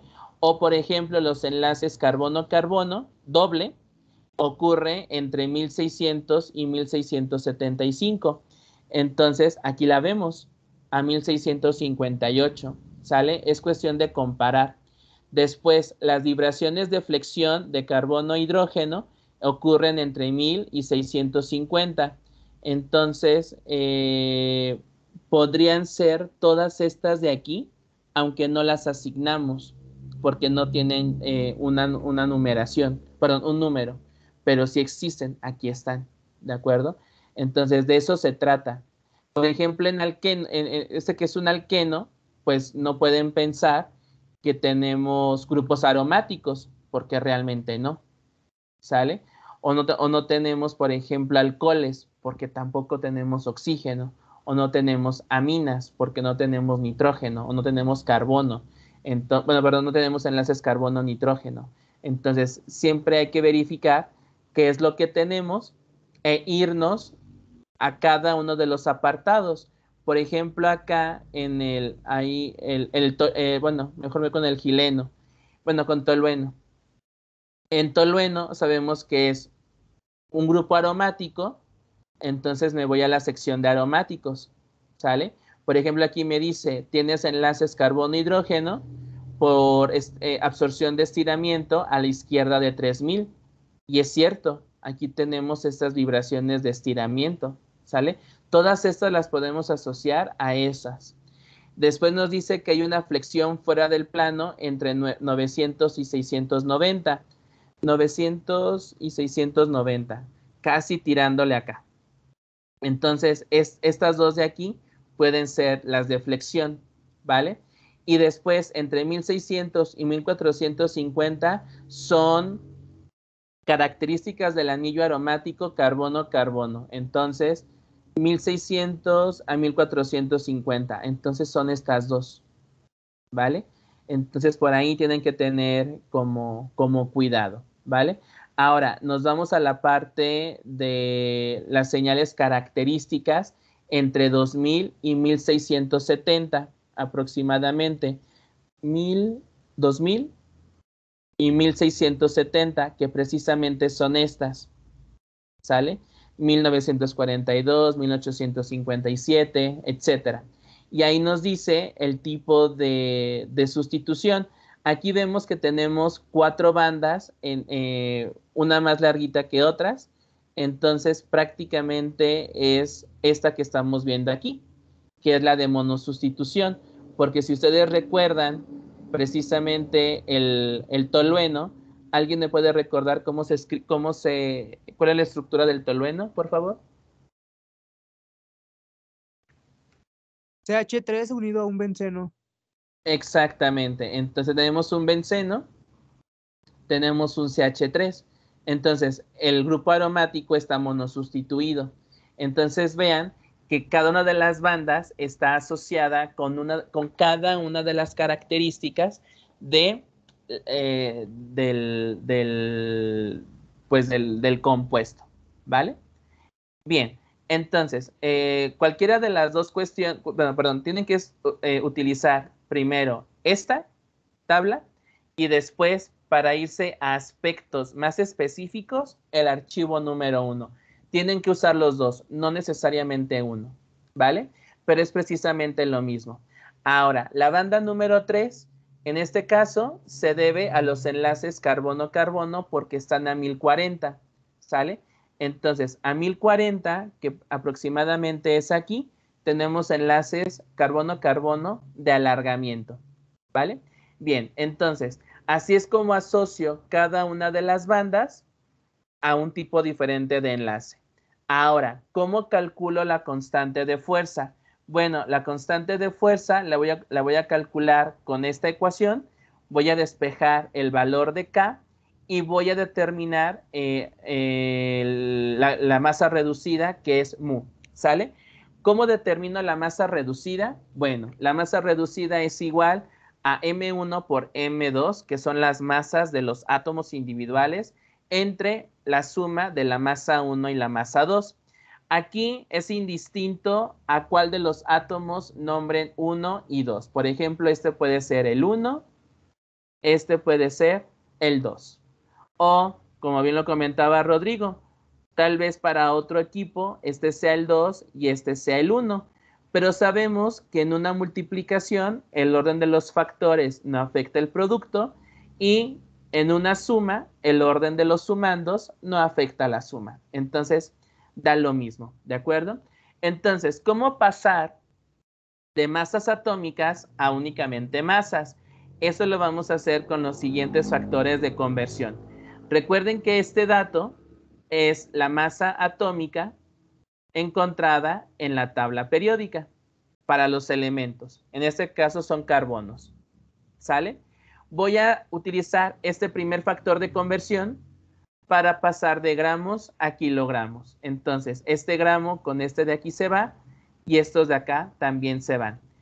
El siguiente factor de conversión es el número de Avogadro, que me ayuda a determinar el número de entidades fundamentales en un mol de un compuesto. En este caso, un mol es igual a 6.022 por 10 a la 23 átomos. Y por lo tanto, este mol con este de aquí también se simplifica. Y como estoy haciendo el análisis sobre un solo átomo, entonces multiplico por un átomo para que estos se vayan y únicamente me queden unidades de kilogramo. Como en ambos casos se trató del mismo elemento, pues las masas son iguales, ¿vale? Esos datos los sustituyo en la masa reducida, calculo y encuentro que la masa reducida de estos dos elementos que forman este enlace es de 972 por 10 a la menos 27, ¿de acuerdo? Y en el caso de los enlaces carbono-hidrógeno, pues este se refiere al hidrógeno y este al carbono, ¿sale? Usamos este primer factor de conversión para pasar a kilogramos. El siguiente factor de conversión es el número de Avogadro. Y multiplico por un átomo porque simplemente estoy verificando el enlace entre átomos sencillos. Entonces, este con este se va. Tenemos ese resultado. El del carbono es lo mismo que habíamos hecho en la parte de arriba. Sustituyo en la masa reducida. Encuentro este valor. ¿Sale? Ya conociendo las masas reducidas, las sustituimos en esta ecuación. Nosotros ya conocemos el número de onda porque fue lo primero que asignamos y puedo conocer el valor de la constante en unidades de Newton sobre metro. ¿De acuerdo? Bien, no sé si hasta aquí, bueno, hasta aquí terminamos precisamente esa tablita. ¿De acuerdo? No sé si hasta aquí alguien tenga alguna pregunta. Profe. Sí, profe. Adelante. Si a ver, quieres, échale. profe, pero, okay. A ver, el procedimiento que hicimos ahorita para la masa en kilogramos, por ejemplo, en el caso de la banda 2 y 3, que es carbono-carbono, la diferencia es el enlace, ¿es el mismo? Es la misma masa reducida, porque no, el doble o triple o enlace sencillo no afecta nada a las masas. Ah, ok. Y entonces dijimos que esa masa reducida, se sustituía en la fórmula. ¿Cuál fórmula? En la ecuación que tú tienes aquí abajo. Aquí. ¿El mu es la masa reducida? Así es. Ah, ok. Sí, eso lo vimos desde acá. La masa reducida es mu. ¿Sale? Ah, sí, sí, ya. Ya le agarré la onda. Perfecto. Gildardo, adelante. Gracias. A usted. ¿Por qué dijo que se multiplicaba por un átomo? Porque era un enlace simple. Entonces, si Porque- fuera un enlace doble, ¿son dos átomos? Perdón, fue mal como me expresé, porque únicamente estamos tomando en cuenta que estamos usando un átomo, ¿sale? Por ejemplo, aquí tienes un átomo de carbono y aquí tienes otro átomo de carbono. Aquí tienes un único átomo de hidrógeno y aquí tienes un único átomo de carbono. Es por el número de átomos en el enlace, por así mencionarlo. Entonces, para un enlace doble, ¿cómo quedaría, profe? No, es lo que le comentaba a Rodrigo. No importa que haya enlaces dobles o triples, porque el enlace no tiene nada que ver con las masas de los átomos involucrados. Solamente el número de electrones. Si analiza independientemente cada una, ¿verdad? ¿Cómo? O sea, y luego ya se hace el cálculo para cada una. Pero para cada una de qué. Por ejemplo, para el carbono y para el hidrógeno y ya por ser cada una de las masas. Sí, claro. O sea, debes de tomar la conversión de masa atómica a masa únicamente, tomando en cuenta un único átomo. Así es. Y lo haces para cada átomo, de forma individual. Así es. Sí, profe, gracias ya. No hay de qué. Bien, entonces, bueno, las aplicaciones se utilizan mucho en la cuestión de la control y calidad del aire, así como en la vigilancia vehicular.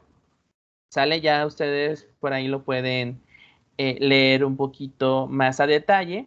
Y bueno, vámonos con la evidencia. Ay, no, es que así no me gusta cómo se ve. Ahora sí. Tan, tan, tan, tan, tan. La evidencia es la número 6, es la penúltima, como yo les comentaba.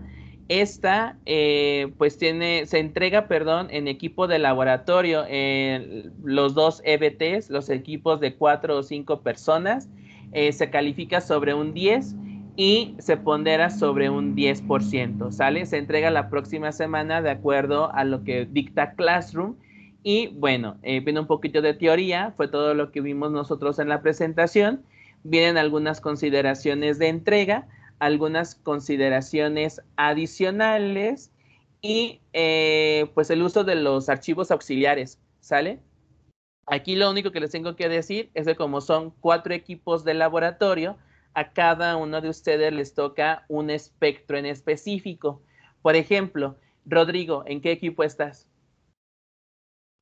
Es lo que le iba a preguntar, profe. Creo que no le puse, o no sé, Es que es eso yo que, no lo sé tampoco. Eso lo sabe el profesor de integradora o en su defecto el profesor de administración de proyectos. Si Profe, pero ustedes por no se, ejemplo, permítanme, si ustedes no se saben el número de equipo, entonces lo que pueden hacer es, pues yo Rodrigo quiero ser el 1, yo Gildardo quiero ser el 2, yo no sé, el 3 y el 4. Ustedes lo deciden. Háganse ustedes bolas. Ahora es sí, lo que le adelante, iba. Gildardo. Ah, perdón. yo Perdón, le iba a decir que, perdón. por ejemplo, si nos vamos en cuanto a los números, pues yo soy el número 21 de la lista, por ejemplo, me tocaría el equipo 1 y ya como que mi No, equipo ya sería el 1. no. Aquí lo que me refiero no es al número de lista. A lo que me refiero es que, por ejemplo, al equipo número 1, que puede ser el equipo de Rodrigo. Rodrigo, ¿con quién más trabajas? Acuérdame, por favor. Sí, con Gildardo, con Grecia, con Isel y Pues con Sol, conmigo. pero es lo que Ok, le iba a decir, sí, profe. Mejor agarramos el equipo de integradora y listo. sí, claro, sería lo más indicado. Entonces, Va. a ese equipo número 1, que por ejemplo puede que sea Rodrigo y compañía, entonces a ustedes les toca a ustedes les toca trabajar el espectro 1, el 5, el 9, el 13, el 17 y el 21, ¿sale? Y están enumerados, ¿sale? Por ejemplo, a este equipo le toca el octano, le toca el hexeno, el 2 hexeno, le toca, ¿qué más? El 9, que es el ortogileno, y así sucesivamente. Al equipo número 2 le toca el espectro número 2, el 6, el 10, el 14, el 18 y el 22, ¿de acuerdo? Y así sucesivamente. No sé si más o menos queda claro. Son los espectros que tenemos que hacer. Sí, claro, porque aquí menciona, los espectros problema están ubicados en este archivo, que es el archivo auxiliar número 2.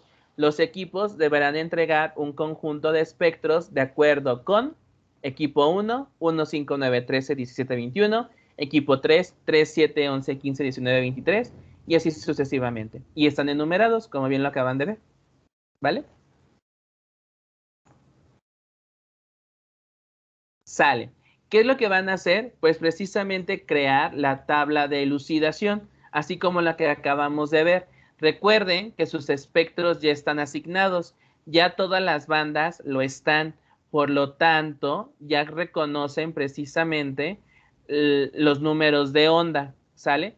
Entonces, ¿cómo llenar esta tablita? Bueno, si me toca el espectro número 1, yo tengo que buscar la fórmula estructural. El espectro número 1, perdón, es el octano. Entonces aquí ustedes dibujan la fórmula estructural del octano. Después van a colocar todos los números de onda. Por ejemplo, 2900 es un ejemplo. 2874 y así sucesivamente. Todas las bandas tienen que ir aquí, ¿sale?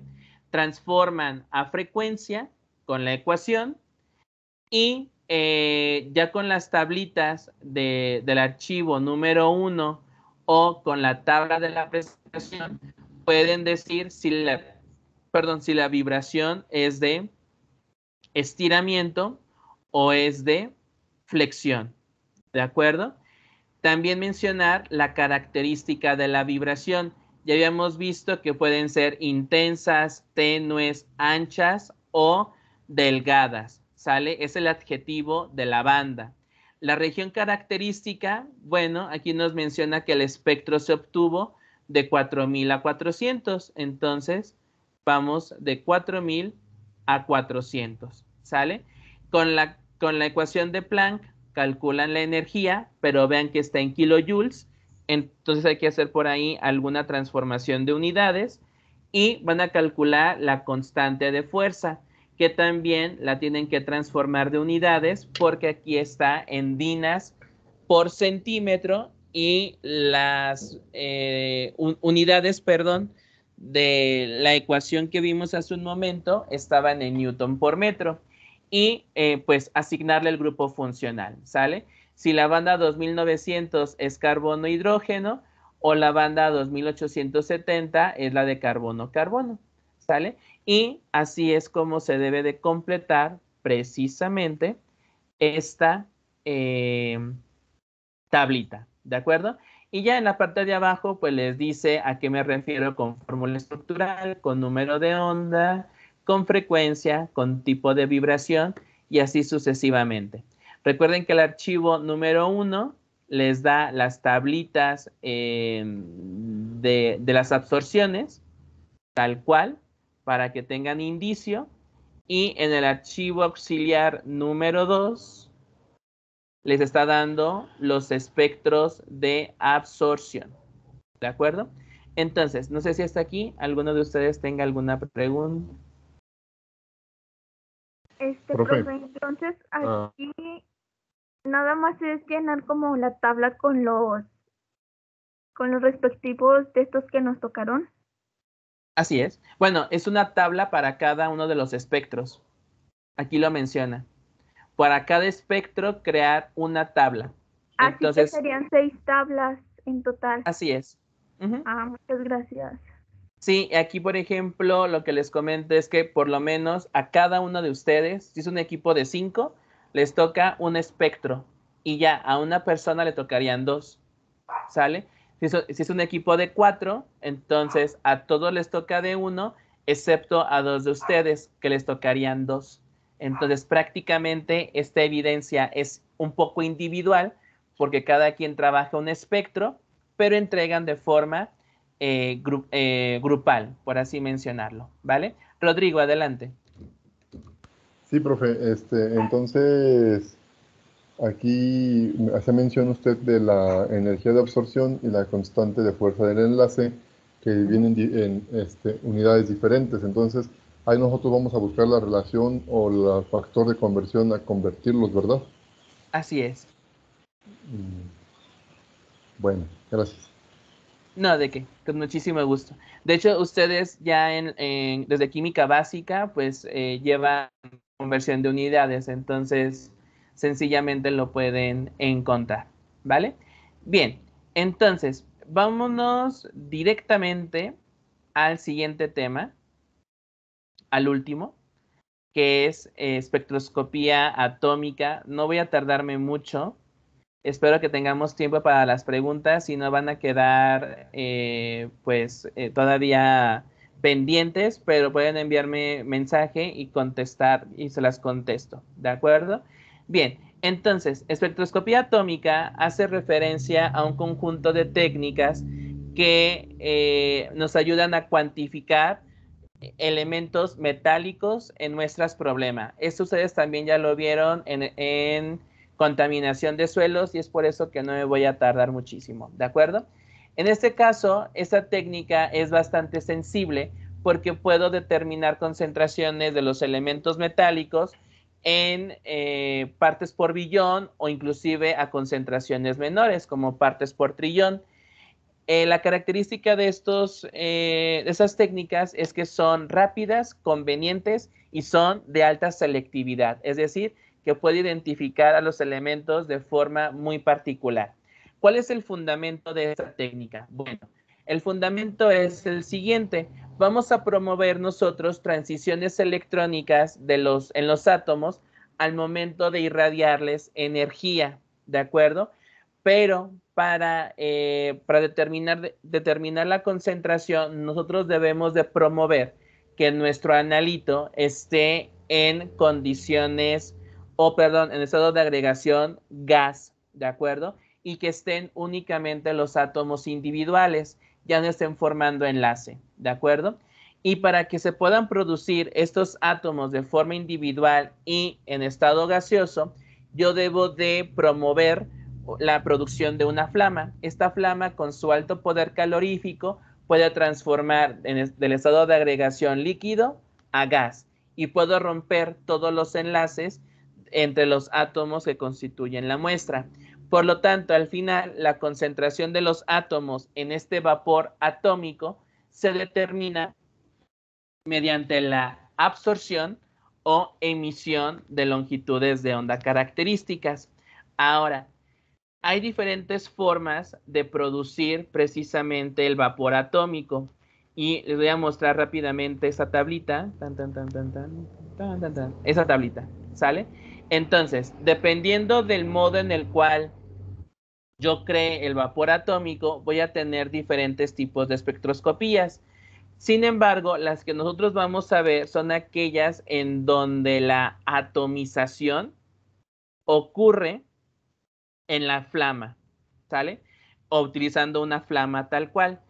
Y tiene, tres técnicas asociadas, dependiendo de la señal que yo vaya a observar.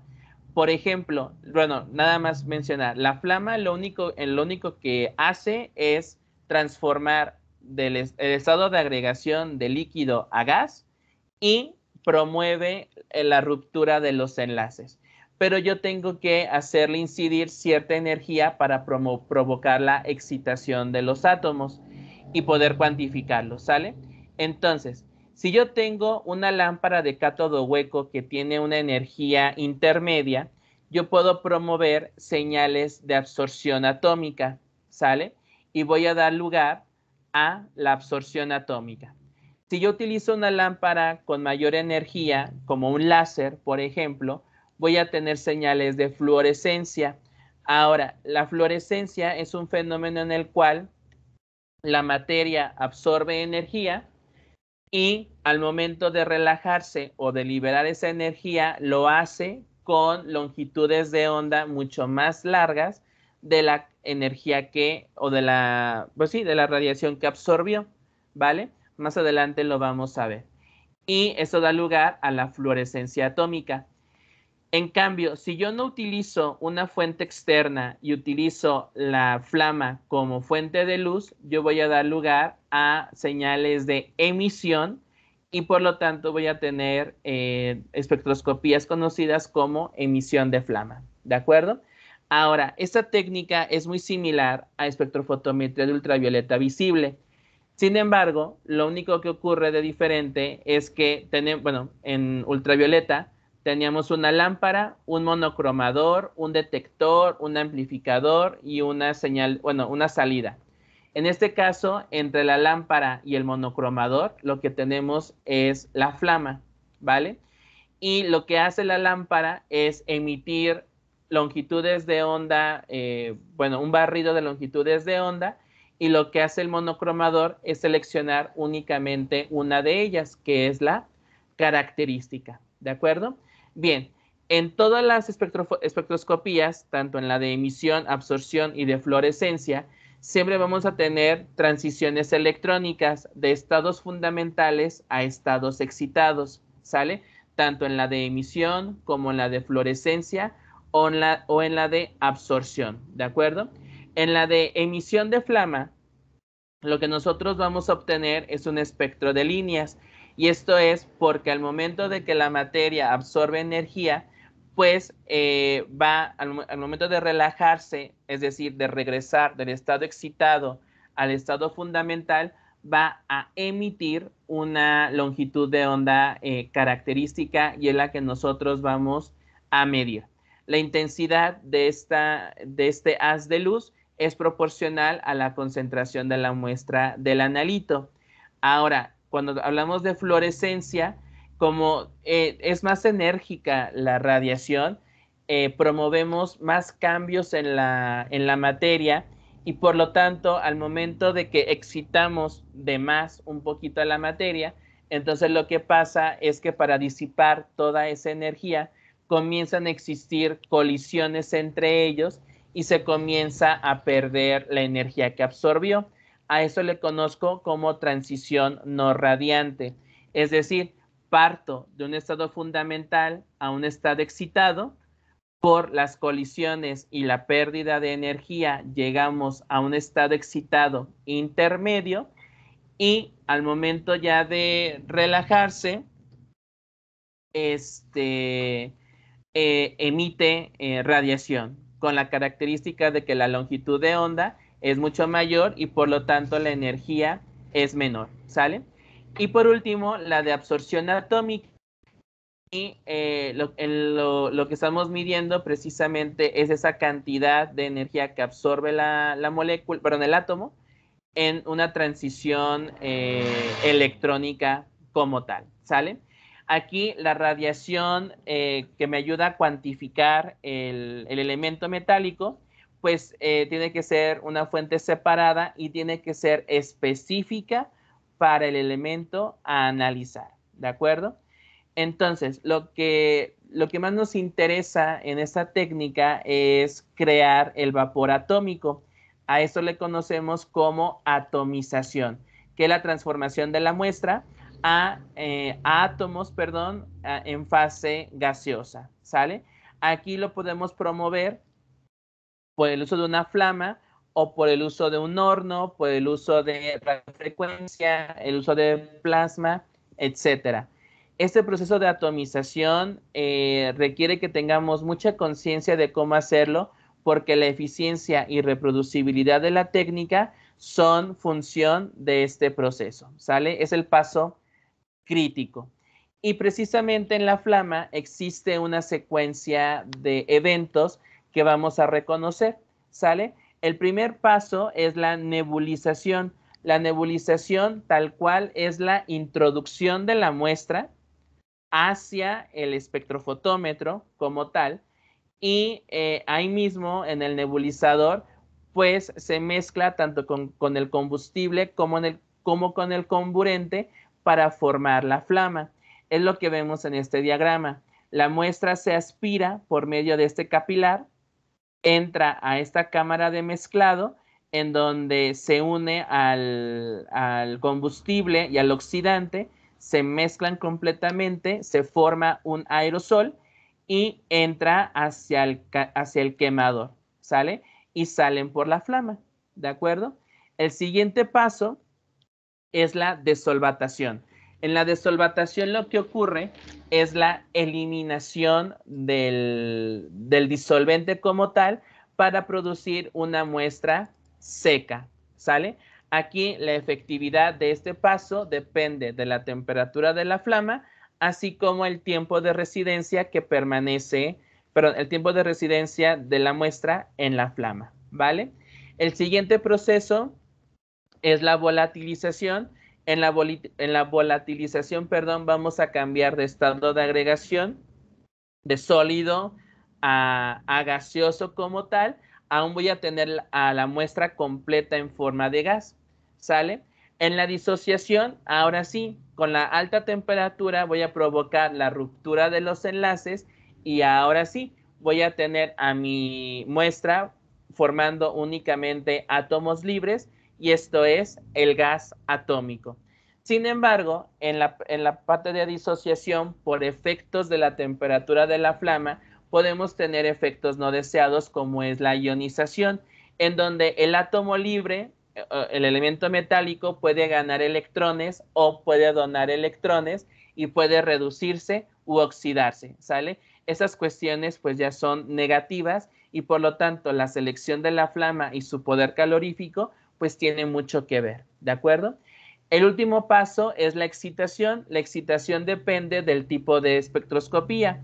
Si tengo la espectroscopía de fluorescencia, tengo que excitar a la muestra mediante una lámpara de tipo láser, ¿sale? Si tengo o quiero tener condiciones de absorción atómica, debo de utilizar una lámpara de cátodo hueco.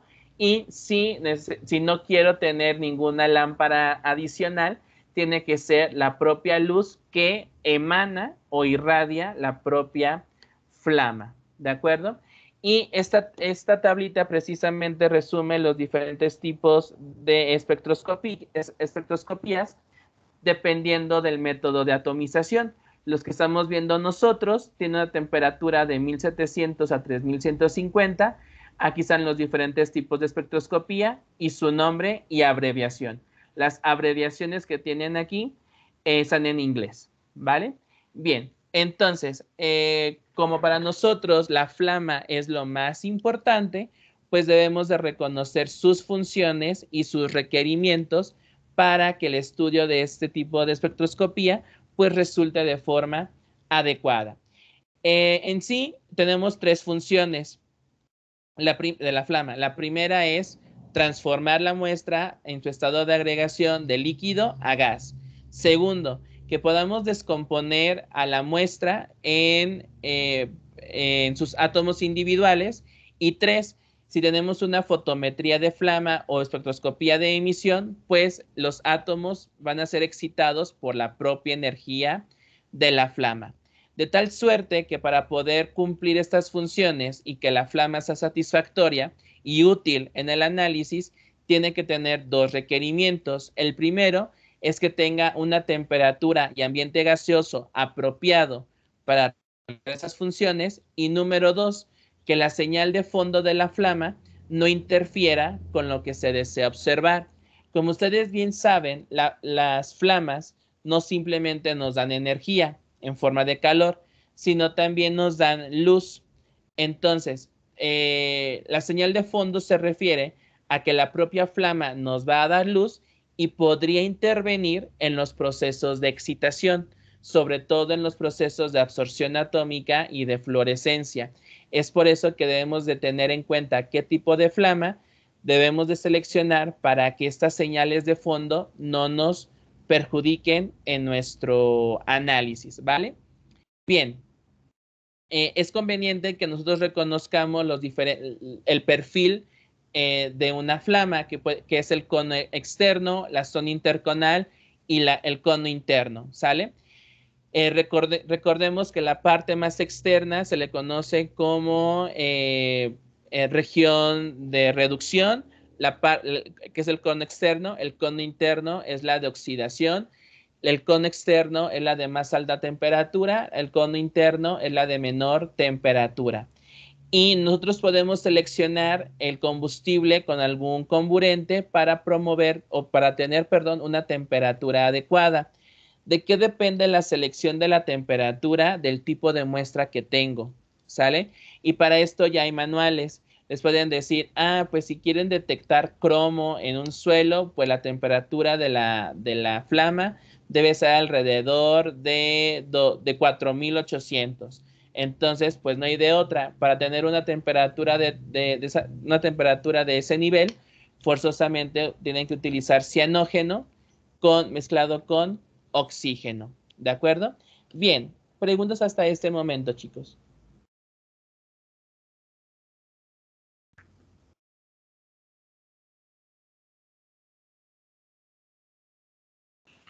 Creo que no, profe. Muy bien, entonces, de las tres técnicas, pues la que ustedes ya han visto en contaminación de suelos es espectrofotometría de absorción atómica.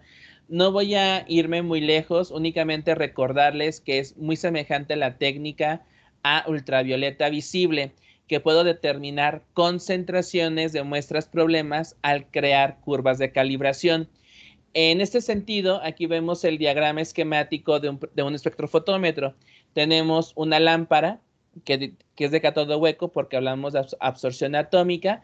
Está el monocromador, el detector, el amplificador y el dispositivo de medida.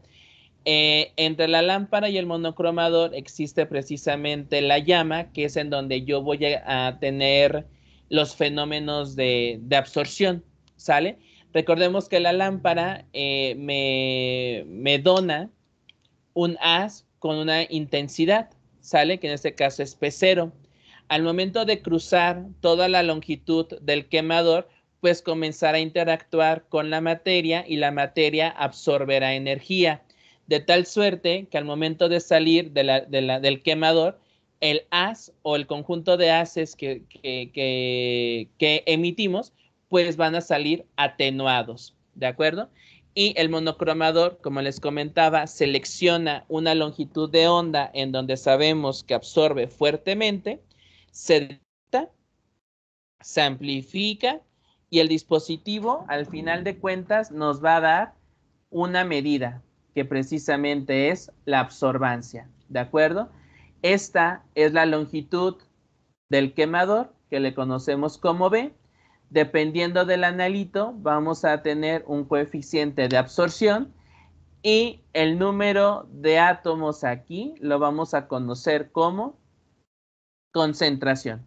Entonces, la absorbancia va a ser igual o va a ser proporcional a la cantidad de átomos en el vapor atómico y a eso le conocemos como ley de Beer, ¿de acuerdo? Que precisamente esto es esto. La absorbancia es directamente proporcional a la longitud de la trayectoria de la flama y a la concentración de vapor atómico en ella, ¿sale? Entonces, como a final de cuentas el equipo nos va a dar absorbancias, podemos utilizar la misma ecuación de Beer para calcular concentraciones, ¿vale? Y si queremos medir la concentración de una muestra problema, pues debemos de crear una curva de calibración a partir de la dilución de una disolución madre de concentración elevada. Creamos los diferentes estándares a concentraciones conocidas, las introducimos al espectrofotómetro de absorción atómica, registramos las absorbancias, creamos el gráfico de dispersión, obtenemos la regresión lineal, que es lo que están viendo aquí abajo, y a partir de la ecuación de la recta, podemos nosotros determinar concentraciones, ¿de acuerdo? Y esto es porque podemos utilizar la ley de Beer, ¿sale? Aquí lo que hacemos nosotros es que medimos una absorbancia de la muestra problema, utilizamos la curva de calibración, que es una interpolación, y finalmente encontramos la concentración de la muestra problema tal cual, ¿sale? Entonces, de esta manera, si se dan cuenta, esta técnica es muy similar a ultravioleta visible, ¿vale? Y con esto, pues sería el último tema del presente tercer parcial, ¿vale? No sé si hasta aquí tengan alguna pregunta, duda, comentario. Bueno, y ambas presentaciones las tienen en Classroom.